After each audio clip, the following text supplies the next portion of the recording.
I'm Jennifer Angel. This is my report for you, Aquarius, for the week of August the 7th. And August the 7th is the day of the lunar eclipse. And in fact, August is the month of eclipse. In another 2 weeks on the 21st, we're going to have the solar eclipse. But what's so great for you is the eclipse is actually in your sign, Aquarius. Okay, so the solar eclipse is like a full moon. We've got the moon and the sun opposite. So we've got the axis of Aquarius and Leo. So with the moon in your sign and opposite the sun in your relationship area, it's very much focused on you and your relationships, and particularly romantic relationships, but also just how you interact with people. So with the lunar eclipse, it can bring things to a closure.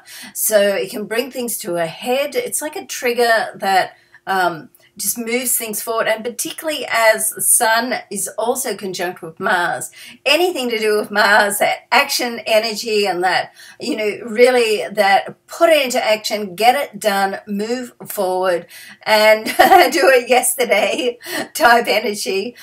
So this can, it doesn't mean to say that if you're in a relationship you're going to break up, not at all, but if there are some underlying sort of issues, then it can bring them up for you to look at, and which is a great thing, because unless you do look at them and you just keep pushing them down, then one day one little thing's going to happen. It's like the straw that broke the camel's back, and up it comes, and you know, then you can do some damage, some irrevocable damage. So you don't want that. On the other hand, it can be a time where you can break free, okay, if that's what you need to do.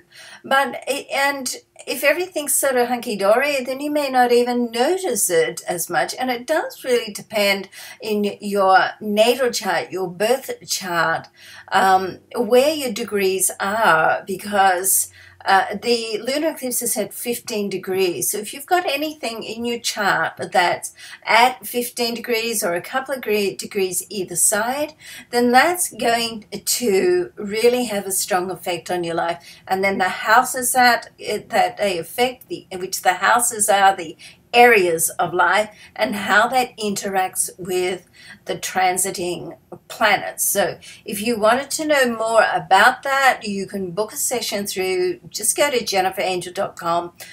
You can book a session through there. While you're there, by the way, please subscribe to my newsletter.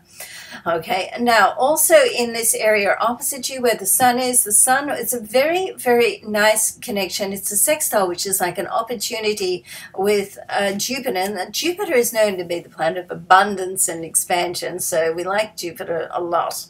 Now, it is in your area of soul purpose, your bigger picture, and so this is really a message to, don't focus on the pettiness, and not that you would, Aquarius, but you want to sort of broaden your vision.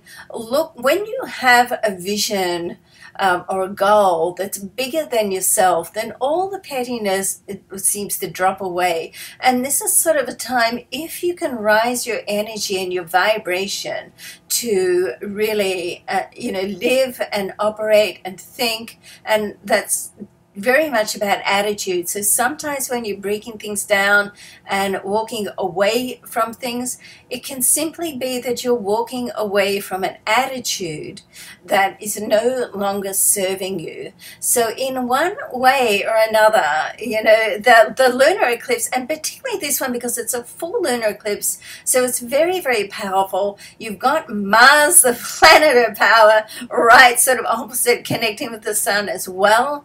And then this, beautiful advantageous opportunities coming up, which are going to serve your soul purpose. Sometimes to get and live our life on the track that we're destined to be, we have to make some choices, and some of those choices may be to sort of let some things, people, or situations go, okay, who are no longer serving us. And sometimes it's just a matter that you're traveling in different directions. But as I said, it may not be physical. It can be simply a matter of changing your attitude. You can change your life life by changing your attitude. And also keep in mind that people get into a dance with each other. You know, you do A, they do B, you do A, they do B. So if you want to, you know, change that, change yourself, can one person make changes that can change the dynamic of a relationship? Yeah, they sure can. If you do D, then they're going to have to respond with F. You get the picture? So, you know, it is possible for one person to make a difference and change the dynamic. And this can simply be a time of you getting in touch with you more, what you want, where your level of compromise is, what your must-haves are in life or in a relationship, and what you're prepared to negotiate on. I mean, and when you get that down and you get that list together, I mean, admittedly, it may not come through exactly as you imagine, but my experience is that it does come through pretty close, okay, amazingly so, like magic. But you have to do the work. So just because the planets are there prompting you to do this or that, or opening opportunities, or putting you, you know, in touch with people, you still have to do the work, because that's where the power comes from. It comes from you, okay? Now, in your area of looking after yourself, your health and well-being, we've got Venus there. So this is a great time to have a overhaul, an image overhaul in your unique way, how only Aquarius can do it. You want to focus on yourself, and this helps to increase your self-worth, because we've got this trine happening between Venus and Neptune. Neptune is in your area of self-worth. So, you know, the more, you know, the better you feel about yourself, the more empowered you are. So don't underestimate the power of just, you know, feeling fabulous. And feeling fabulous is about, you know, doing the inner work plus doing the outside work, you know, because we are, you know, we're spiritual beings, but we are here in a human body. So, you know, we want to look after both in that sense.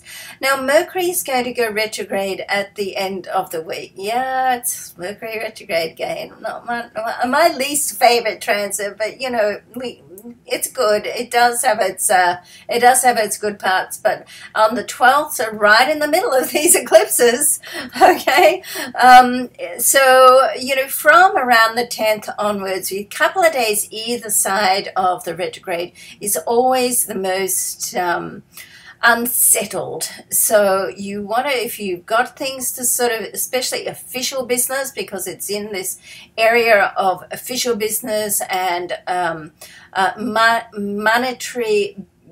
monetary outcomes from official business, you want to get things sort of tied up before the 10th if possible. Once Mercury does go retrograde, give it a couple of days after that, the following week, and then it settles down. You can get into planning or researching and organizing, and that's a great time to do that.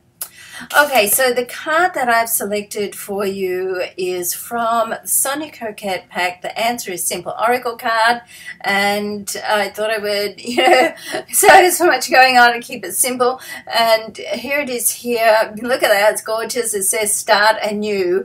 So, you know, this is a time of new beginnings to you. It's a time of closure, letting go of the old and opening up to something fabulous and new. So I love that. Okay, so I hope you have a great week. Look forward to seeing you next week. Bye for now.